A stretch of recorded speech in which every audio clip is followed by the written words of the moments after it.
look at nature, nature is a little bit more stark, a little bit more simple, a little bit more direct. Maybe we have less politically correctness and less masks, and the animals are who they are. And they don't adapt like we sometimes adapt to try and be somebody else who we're not.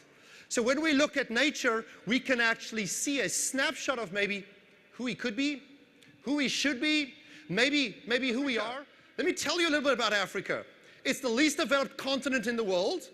It's the last place where animals still generally as a whole are wild and free.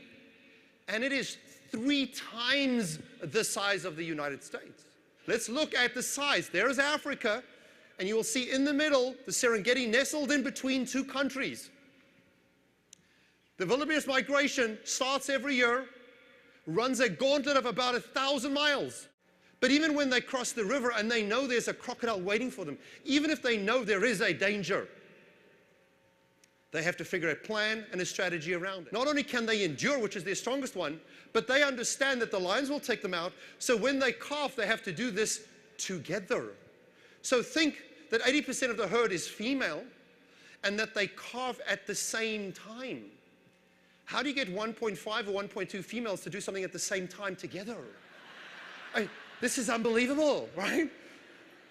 And in a period of 6 to 8 weeks, do each of you have?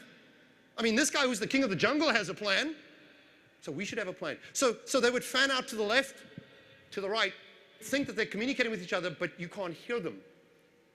Because if the animals, if the herd, if the zebras, if the gazelles, if the wildebeest could see them, hear them, or smell them, they would be out of here. Even the king of the jungle needs to work in a team. It needs a plan, it needs a strategy. And the king of the jungle is really the lioness of the jungle, the queen of the jungle. He is also one of the most powerful animals, size for size, pound by pound. We don't see him, we look at the lion, we look at the elephant, we say that's big. This guy is an unbelievable risk taker. He will go against, we've seen the movies, let's say the king cobra. One of the most venomous snakes in the world. Enough venom to kill a human in 15 minutes. Enough venom to take down an elephant. The mongoose is this size. Not a scared bone in his body. Willing to do what it takes. It doesn't mind what the risk is. He will go where he's never gone before. He will try what he's never tried before. Now, he's a realist. He understands that there's borders, but he is confident in his ability and he knows what he can do. That unique trait, that innate skill.